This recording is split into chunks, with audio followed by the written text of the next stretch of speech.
What's going on, everyone, and welcome to Season 21, Episode 4 of Hitting the Fields. As always, we have a stacked show for you as we recap the WNBA Playoffs for a second straight week. We're in round 2 now. Stay tuned for that. Segment 2, we give our first update on the MLB season so far. Maybe last update. I don't like baseball. You'll find that out. And then segment 3, we rank the new NFL Rivalry jerseys that will be debuting this upcoming weekend. You won't want to miss that. Now, last week, shout out to the Saints for I bought stock in them, completely making me look like an idiot. They are now 0-3, which we did expect. Down 38-6 at halftime, instant regret. And the Dolphins lost again. So with that being said, you won't want to go anywhere because Hitting the Field starts right now.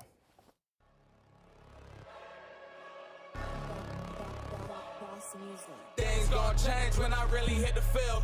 Undefeated champs, man, you know what's the deal. Tryna find a kid, I'm in the field doing drills. Boy, you just a sucker, you ain't never keep it real. 3 rings in my hand, I'm a warrior to the max.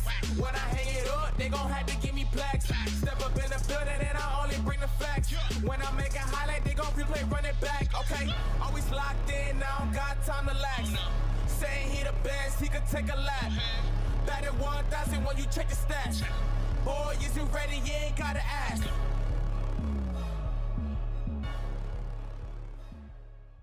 Welcome back. As I teased, we are talking WNBA again. To my left is Ty Patton for back-to-back weeks, WNBA Fiend. How are you doing? I am a WNBA fiend, okay? I live, breathe, and die for some women's basketball, okay? Absolutely. But you know what? It makes me really, really happy, okay? Falcons pulled Penix.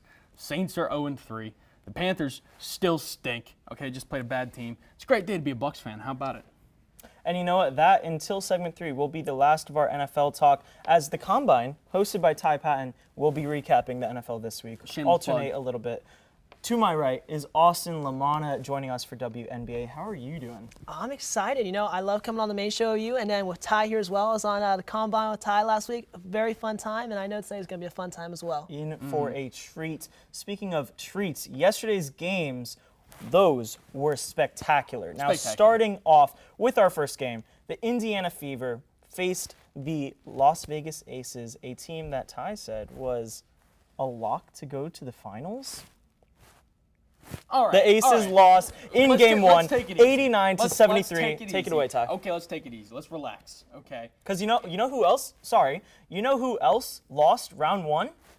The New York Liberty, Ty's other finals team. I said one of them would go. I didn't say both of them were going to go. Now, did I, Nick? Neither of them might not go. What are you talking Go for about? it. Go for it. You Take it don't away. know any Yep. ball. Okay, so let's start off with something light. Okay, let's make this easy. Let's play a little devil's advocate. Okay, sure. Indiana Fever had a good first series. Okay, they win 2-1. They defeat Atlanta. But it's important to note, Series 1 is a 3-game series. Okay, you only have to win 2 of those games to move on.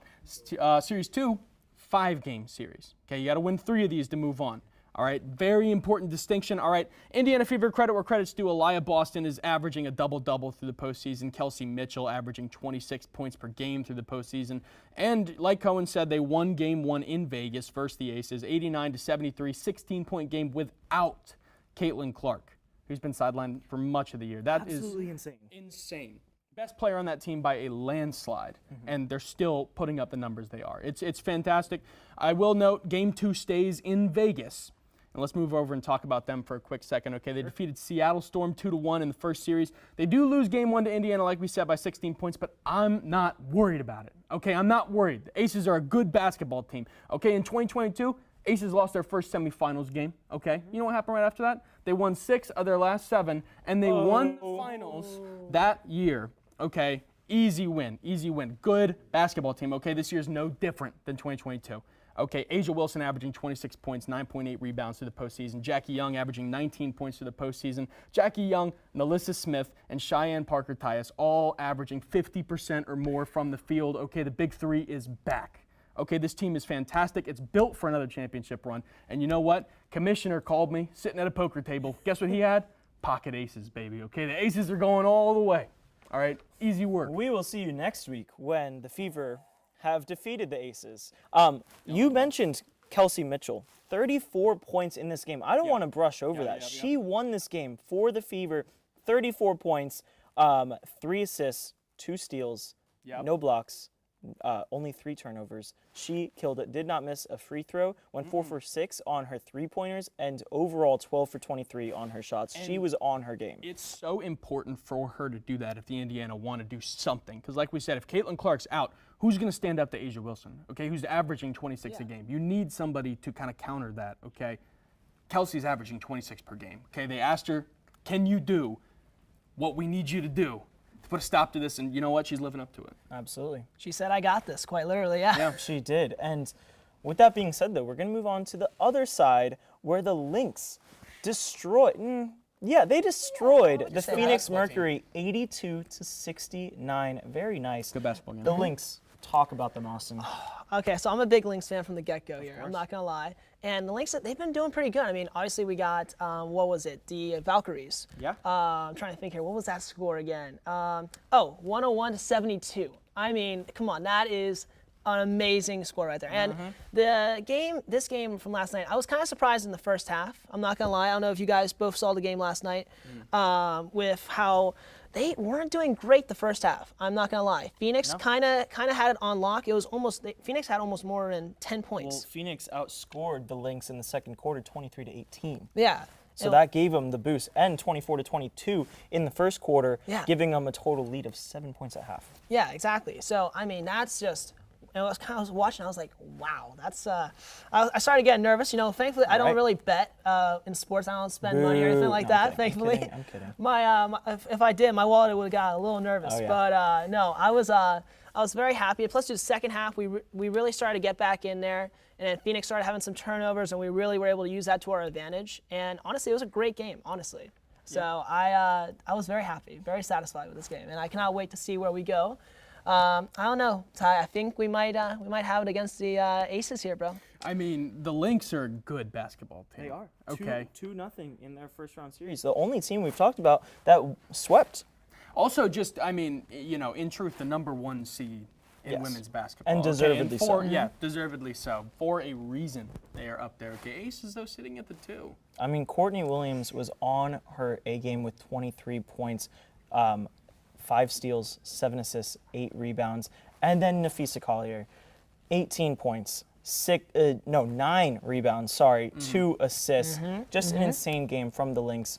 Now, I think we've already gone over it, but who do we think is going to be in the finals? Do we think it's going to be Aces Lynx? Do we think the Fever might continue this upset? I know Ty doesn't, so do you think the Fever could pull it out? Honestly, I don't think so. I really do think it's going to be Aces and Lynx. I'm not going to lie to you. Okay. If I was a gambling man, that's what I would bet money on. And do the Mercury stand any chance? The Mercury do stand a chance, actually. I think the Mercury are a good basketball team. The only I'd say thing so, is yeah. Lynx are on one of the most ridiculous Linsanity runs I've seen in a long time. I know they were a good basketball team last year, okay, but they weren't necessarily as good as they are this year. When we talk about the Lynx this year, vastly different conversation from talking about the Lynx last year. If we're going to look at the finals, though, I mean, it's very bland and boring to say, but how do you not see Lynx Aces? How do you not see the 1 and 2 seed finding their way in there? I mean, with the Valkyries alone, with the Lynx game, I mean, they had 5 players that scored more than 10 points just in that game alone. Now, I'm not good at basketball, but if I scored 20 points in a game, I would be on cloud 9. I'm not going to lie to you. Mercury, I don't think they stand much of a chance if some of their starters are putting up the numbers that they put up in game 1. Satu Sabali, 3 for 11, 0 for 5 on 3-pointers, only 10 points in the game. Monique Akoa Makani, only 2 points. Good pronunciation. In the starting lineup, only 2 points, 1 for 6, and didn't make a 3 either on 3 tries. So I think I'm going to agree with you guys. Lynx and the Aces. I'm rooting for the Fever, though, because especially next year, Caitlin Clark comes back. This team could be nasty, could be the 1 seed. Well, not to mention, isn't there like 5 other injured players on the team right now? Exactly. It's insane how they're doing this. It's a tough run, but they're still putting up numbers. Yeah. We're going to call it there, though. Next week, we should have our answer. So you'll just have to stay tuned for 3 weeks in a row, back to back to back of WNBA talk. Thank you guys for joining us. After this quick commercial, we will be talking about the MLB, so don't go anywhere. Hi, sorry to interrupt your show, but I want to give you a little rundown of everything we do here at the Hitting the Field Network. My name's Nick Cohen, and I'm the host of Hitting the Field, our flagship show heading into season 21. Live streaming every Monday at 2 p.m. Eastern, we talk about anything and everything sports. Tuesdays, we have season 3 of Girls Got Game. hosts Katie Sue Christensen and Mia Flores discuss all the biggest topics in women's sports.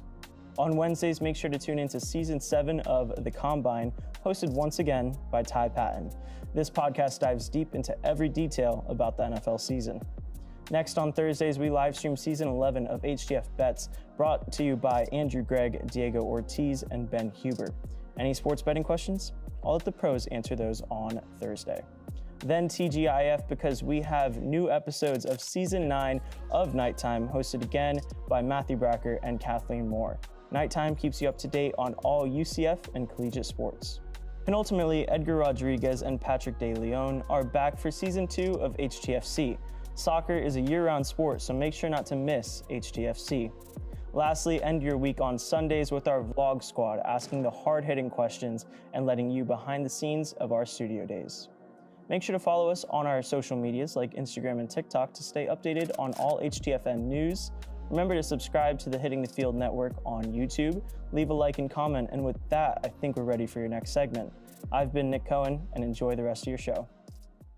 And welcome back. Joining me for segment 2 to my right is Scott Harris. Second time this season already. How are you doing, Scott? I'm happy to be here. Thank you, Nick, for having me on. I'm ready to talk some baseball. Anytime. You guys see the pin he's got there? Tampa Bay Rays with a matching tie, fitted up, and Augie is giving a thumbs down. Why is that, Augie? Joining us. Thank you for coming. Well, thanks for introducing me. Yeah. And I'm giving a thumbs down He's because back. I'm just not a Rays fan. Okay, that's fair. Very fair. It's Rays against the world nowadays, you know. Is it? But It's the Well, Rays against. good news. Good news for you guys because the Rays aren't very good. We will not be talking about the Rays today. First, we're going to be talking about Clayton Kershaw announcing his retirement. Now, this was breaking news in the MLB world. Clayton Kershaw has been one of the best pitchers in the league for the last 18 seasons. He's been doing this for a while, winning NL MVP in 2014. He's a 3-time Cy Young Award winner, Triple Crown winner, Golden Glove winner, won the World Series in 2020. Clayton Kershaw, plain and simple, is one of the best to do it, and he's still been good recently. He had 6 strikeouts in his last game against San Francisco. Yes, San Francisco. I appreciate that. So he is retiring. He's likely going to be moved to the bullpen for the playoffs because the Dodgers, spoiler alert, we'll get to you in a minute, Scott, but the Dodgers have made the playoffs. So, you know, Clayton Kershaw is calling it quits on his career, but what a career he's had. Any thoughts on that, boys? I will just going to mention this just to infuriate Scott a little bit. Sure. Half the Dodgers rotation that's going to be starting in the playoffs used to be Scott's favorite team and probably Scott's favorite players. Yeah. So, yeah. How's Yeah, that feel, Scott? I was a big fan of Blake Snell back in the day, and I was a big fan of Tyler Glasnow. I love them. They were on my favorite Rays team. You know, 2023 Rays had I had so much promise in them to actually do something with themselves until a certain incident occurred with one of their star players. But, I mean, there's Blake Snell, who is winning Cy Young Awards. I think it's best if we brush over that. Okay. incident. Yeah. We had Blake Snell, who was winning Cy Young Awards with the Rays, but I'm happy to see him succeeding in other teams. Yeah, But I will talk about this incident. sure. I love your manager boy. pulling Blake Snell. It made my day, Scott. And even though that was a long time ago, it still makes my day knowing I can rub it in Yeah, Scott Harris's You just face. think about it And- often? Oh, and every time I see Scott, I'm like, yeah. Yeah. Imagine, you remember when Blake Snell got pulled and you guys lost the World Oh, Series? yeah. I tell him that all the It time. lost him to the Dodgers as well, and I'm no wonder why Blake And then you Snell lost him to the Dodgers as lost well. him to the Dodgers a few I mean, years he went later. to San Francisco. but, yeah. Kevin Cash is still managing that team, by the way, this Rays Yay. team. So great. Jeez. It's been great for us. But a better managed team is the Dodgers, who I mentioned have Yeah. made the playoffs for a 13th straight season. Scott, get into this. Oh, they're coming off hot. I mean, especially with their pitching squad, like you said. You know, Clayton Kershaw, amazing career that he had. You know, we had Yoshinobu Yamamoto pitching as well, Tyler Glasnow, Dustin May, and as well as the hitting as well. Shohei Ohtani, we have Andy Pages coming out of nowhere. We have Teoscar Hernandez, Freddie Freeman, Mookie Betts. You know, we have the batting average for the Los Angeles Dodgers is .254, which is incredible. 232 collective home runs from the team. I mean, it is there's no doubt saying in my mind that they are definitely contenders for the World Series this year. They're going to be probably facing up against either maybe, hot take here, maybe the Blue Jays or the Yankees. Yeah. We could see that. I don't necessarily like the Yankees take. I feel like they'll just collapse like they have. Well, I don't like the Yankees at all, but I mean, neither do I. Not So many I feel like people they'll do. collapse. sometimes for you Yankees fans. sometimes you have to be the Except real for one. Edgar Rodriguez. But Shout out Edgar. yeah, Gosh. they're facing off an easy they're facing off an easy wild card round against Cincinnati, and I think they've got it against the Phillies as well. It's going to be the series against the Phillies is going to be cinema. Of course, they're going up against. And the Guardians are hot right now, so that's my team Oh, to yeah. watch out for as far as in the. I know that's. They in won the like 10 AL, straight, but- right? Yeah, not in the Dodgers division, but they won 10 straight. They're now in place for a wild card, and they might even win their division. Yeah. They might be a 3 seed over the Tigers. So Absolutely, and I retract my statement saying that the Dodgers Phillies series is going to be easy. I'm thinking it's going to be back and forth the entire time. It absolutely could be. But we mentioned the Yankees a little bit earlier. Yankees star player Aaron Judge. He's in the MVP race again. But there is a race this year. Augie, get into this. I think at the time it used to be more of a race, and then Judge got hurt. The MVP is clearly Cal Raleigh. He's having the greatest season a catcher has ever had. The guy's got 58 bombs, over 120 RBIs, leads the league in homers. He's third in RBIs. Stolen bases, obviously, he's a catcher, but he's third in OPS. Judge is first. Ohtani is second. He's got 947 OPS. His average isn't great, yes. The guy hit 57 bombs, the most a catcher has ever hit by over, or he's actually at 58 now, excuse me. He hit one yesterday and one the day before. The guy's been ridiculous. He's a switch hitter. He's got the most home runs from a switch hitter ever. He's over Salvador Perez's record for catching home runs by 10, and it's still going. He might even, if he has a couple games on the stretch, he might even catch his Judge's 63. So it could be close. Yeah. So I don't think it's much of a race. And the World Series is starting soon in October. So season's ending, and we will have an answer for this MVP race very shortly. Any final thoughts on our first MLB segment of the season? Maybe last. I don't know. Can't be last. You can't skip the playoffs. All I have to say is Augie knows ball here because I think Cal Raleigh easily has this. Okay. You know, he's also got the home run derby dub on his hands as well. I mean, that's got to add some points to the decision making with the MVP pick there. But yeah. Yeah, and the NL MVP is pretty obvious. It's Kyle Schwarber. It's not close. Oh, absolutely. It's not close. The guy's having. I mean, Kyle Schwarber is known for having 40-plus home run seasons and stuff, but Kyle Schwarber is having the greatest season of his career. First in RBIs, almost 130 of them. He's second with 57 home runs. It's not close in the NL like it is in the AL, but even then, I still don't think it's close in the AL. Yeah, Absolutely. I think that's pretty fair. But again, we will have answers shortly. Maybe we'll talk about MLB again, but that will do it for this segment. Thank you guys for coming on. Thank you. Thank you very much. And we will be watching the World Series soon because we probably won't be talking baseball until that happens. But after this commercial, we'll be ranking some absolutely beautiful jerseys, so don't go anywhere. This is Kathleen Moore, one of your hosts here at the Hitting the Field Network, and I am here at the heart of the UCF campus, the Student Union Plaza. Today, we're going to be going around man on the street style, asking the very important questions about our football team. So UNC in just a couple days' time, give me your truthful, honest take on Bill Belichick. He's good at NFL, but I mean, college he doesn't look so good so far. I think he honestly really lucked out with Tom Brady. I remember watching him when I grew up, 6-time Super Bowl champion with the Patriots. The real question is with no Tom Brady, is he still as great as he is? I think that his team, though, I think he has not a lot to work with. College football, he's not ready. NIL, not ready. He is not ready to perform in the college landscape. And Scott Frost, okay, Nebraska didn't do great. That's fine. I get it. Okay. Come back home. Come back to UCF. This is where we're going to perform. Yeah. This is where we're going to do it. $1 million question, ready? Will UCF make a bowl game this year? Yes. I don't know, maybe.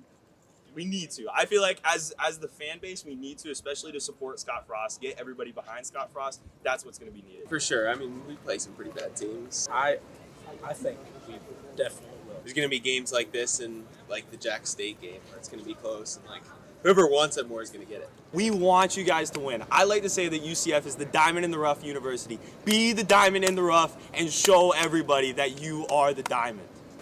Well, everyone, as you can see, we have some pretty elite ball knowers here on the UCF campus, don't we, Edgar? Yes, we do, and they're all excited not just for this week's game, but also for the whole rest of the season. So make sure you stay tuned, not just to nighttime, not just to HCFC, but to all 6 shows on the Hitting the Field YouTube channel. And be sure to check out our Instagram and our TikToks. Go Knights! Charge on! And welcome back. Joining me to my right is Jaden Hermit. He's back. What, back-to-back weeks now, right? Back, yeah. Love to have you. How are you doing? I'm great, I'm feeling good, I'm glad to be back, glad for you to, have me back, ready to get into these jerseys. Absolutely. We'll get back to that in a minute. Now, making his season debut that's not true. I was here earlier. You were? Yeah, week 1. Oh, my fault. Well, it's been a while, But how are you doing today, Ben Huber? Pretty good. Good. Ready to rank these jerseys. Absolutely. So you see some of the jerseys behind us. Absolutely beautiful. The NFL has created a new jersey line in partnership with Nike. Their new Rivalries jerseys, as they're calling them.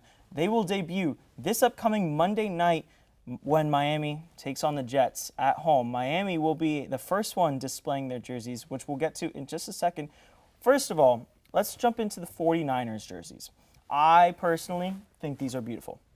So, do we agree? They're basically a black version of their jerseys. They have a different font on the writing. It says 49er Faithful. That is Fred Warner's jersey right there. Absolutely beautiful image from the NFL Players Association. What do we think about these jerseys? As we jump into some details on the jersey in a minute, we can just pause right there whenever we get to it. What do we think, guys? I like it, me personally, it's a smooth-looking jersey. Me personally, I'm not a fan of the 49ers at the moment because I'm a Cardinals fan and they just beat us yesterday. So I like it, though. Smooth jersey. I like the black. Ben, any thoughts? Yeah, I mean, what's so hard to rank about these jerseys is they all look really good, but I think 49ers doesn't really stand out to me as much. I think they look like their other black jerseys they have, so I don't think it's too unique. I guess that's fair. I don't know. I think they're just very clean. I personally, I didn't bring it today. I should have for a prop, but I bought the Ricky Pearsall jersey, which I think is very, very tough. Slick Rick, as you call him, right? Slick Rick. Yeah, I think it's very cool. But we might as well move on to my least favorite team in the NFL, the Buffalo Bills. I think this one is fairly boring, all things considered. Yeah. It's an all-white version of their jerseys. It's pretty clean. All white is clean, but it's boring. Any thoughts, Jaden, on this jersey? I personally don't think it's boring. I think it's different. I've never seen the Bills do something like this when it comes to a jersey. So I feel like I like the outline of the number. I like the little blue. Okay. So I like it, me personally. I do like the logo on the sleeve. Kind of like the platinum version of the bill. Any thoughts as a fellow Bills hater, Ben? Yeah, I mean, they're definitely not my favorite. They're like a middle of the pack for me when it comes to these rivalry jerseys. They're just all white, and there's nothing really special about them. Like, at all. At all, and there's nothing special about the Bills except for Josh Allen. Let's move on to another jersey that is fairly clean, but again, not my favorite, in the Seattle Seahawks. I think they could have done more with this. Now, there's some details that I personally really like. In the numbering, there's a bunch of 12s because Seattle, they call their fans the 12s, the stadium, the 12s, 12th man, that is. And then up by the shoulders, it's kind of like they went for a sound wave type of vibe. I think they pulled it off, but also just why go with the gray? We'll start with Ben. What are your thoughts on this jersey? These are actually one of my favorites out of all of them. I'm going to be honest. Maybe I have bad taste. I don't know. I feel like you're disagreeing with like everything I say right now. But the lower third says you guys are fashion icons. So that's true, yeah. I would agree with that. Okay. But I don't know. I love these so much. I feel like the hints on the numbering are super cool. Like I like the little sound wave, like shock wave, whatever you want to call that. I think these are top 3 for me. Okay. Jaden, would you agree with Ben's take? I completely disagree. I don't like these jerseys. Yes. I feel like these are one of the worst jerseys in this whole rivalries pack. I don't like the whole numbering thing on the top of the jersey. Me personally, it's a no for me. And I think the main thing is just why would they go with the gray that they did from a couple years ago? The gray jerseys in general are tough, but something that has been so hyped up, and you only get this jersey once. You're going to have this for a couple years. Like, they could have done better. They have navy blue. They sometimes have, what would you call it, like an ocean blue. And then they also have neon green. They have such better colors, and they go with gray. So I don't agree. The next one is the Miami Dolphins jersey. We both have one. I have Devon Achane. You have Waddle, right? Yeah. Bro. If we were to blow up the whole team, we need to keep these 2 players and these 2 players only. This jersey, it's maybe a little darker than some people would have liked. Like, I opened mine up from the packaging and it was like totally black. Like not a navy blue. How I expected. And that's kind of just a cop-out, as the 49ers did, as another team did, just a black jersey. But this jersey, I really like it. It does get some hate. I like the sleeves up by the shoulders. I like the outlining of the numbers. I like how the orange really pops. Ben, we'll start with you again. Yeah, I totally agree with you on the orange. Like, the orange around the collar is super sick. These, I'm biased, they're my number 1. Fair. These are insanely cool. The all black. We've been kind of waiting for an all black uniform, I'd say, as Dolphins fans. A lot of people thought like maybe the Miami Vice was going to be. I was just going to say how it was, but I think it's a little played out. I like how Miami did it for the Heat did it for 4 or 5 years. Yeah, a little bit too much. So I completely agree with that take. Jaden, as a not Dolphins fan, what are your thoughts? I'm not the biggest fan, honestly. I'm Really? sorry. Just I'm hating. sorry. I don't like the whole orange thing around the collar. I feel like it doesn't really give Miami, you know? It doesn't give Miami at all. I feel like the black is too, I don't know, black, I guess? I don't like that's fair, but the orange not giving Miami. I just don't like the orange around the whole Miami color thing. The orange is the sun. We're the Sunshine State. Our stadium used to be the Orange Bowl. Yes, exactly. I feel like they could have included a little bit of turquoise like they have in their home jerseys. I don't disagree. I don't disagree. An interesting choice to go with such a dark color. But we're going to move on to another team that just kind of copped out and got a black jersey in the Rams. This jersey, while it's clean, you know, black is always clean, it's just their normal jersey but a different color. You know, in the promotional pictures, the outlining of the number, it's kind of like a gradient with the blue to the white, and that looks nice. But I don't know, I've seen pictures of people opening them, and it's not really a gradient. And one thing I'll give the Rams credit for is they brought back the horn on the shoulder. Jaden, you're nodding your head. You agree with this. You like the jersey? I like it, but at the same time, I don't like the blue on the shoulder pads. Fair. Nah, not at all. Very fair. Ben, any thoughts on that jersey? I mean, these are so ugly, honestly. Oh. I think these are disgusting. Okay. Like, the black does not go with, like, the blue and yellow on the shoulder pad whatsoever. I think these are just, like I talk about how it's hard to rank these. These are easily the worst one, I think. Yeah, I guess that's fair. In my opinion, the worst one we are saving for last. But our next one is the New England Patriots, another team I'm not a big fan of. I personally love this jersey. I really do.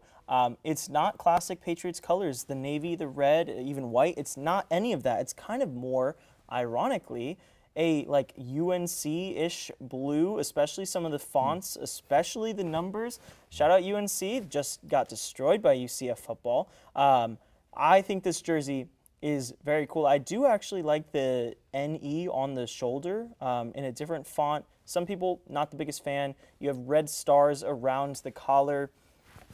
Thoughts on that one, Jaden? Honestly, love it. You know, I didn't even notice the NE on the shoulder until you just brought it up. I like the whole silver kind of pattern that's going through the jersey. I like it. I agree. And Ben, again, you don't like the Patriots, but non-biased. What do you think of this jersey? I actually do really like these jerseys a lot, especially when I saw it in person at the Dolphins game a few weeks ago. The NE on the shoulder pad is super sick. I like the font. It's kind of like Revolutionary War vibes, right? And the stars on the collar are really sick too. Yeah. And then moving on, our penultimate jersey, in my opinion, probably the best one, is the Arizona Cardinals, my second favorite team in the league. This is like a Desert Storm type of jersey with the tan, with some of the like sands coming up on the jersey. I like the font. I like the outline around the number. And one of my favorite details, as is everyone's, is the Arizona flag on the shoulder. I think that jersey is just beautiful. Ben, you agree? I totally agree. Yeah. If it's not for the Dolphins jerseys, these would be my number one. The dust kind of storm vibe is super sick. That's what makes the jersey. Yeah, honestly. and I just love how my two favorite teams, in my opinion, have my two favorite jerseys. Jaden, real quick thoughts on the Cardinals jersey. I love these jerseys, Nick. I love these jerseys. I love everything from head to toe. I love the whole desert kind of thing that had been going on with Arizona. I love the flag on the side. I love it. Yeah. Can't wait to see them against the 49ers. Absolutely. Or not the 49ers, the Seahawks on Thursday wearing this jersey. Shout out. And then our final jersey that we're going to be doing is the New York Jets jersey. We're only going to spend a second on this because it's a monstrosity. I don't like it. It's a Gotham City jersey. I like the concept. I don't like how dark the jersey is. It is not cool, at least in my opinion. That is last place on the Rivalries jerseys. But that is going to do it for this segment. Now, we just want to end the show really quickly. Today, it was announced that UCF football's offensive line coach, Shawn Clark, has passed away from a medical emergency he suffered during the bye week. So we're sending our thoughts and prayers at Hitting the Fields with his family and the UCF team. So we do have a little graphic, but thank you guys for joining us today. Thoughts and prayers with the Clark family, and we'll see you next week.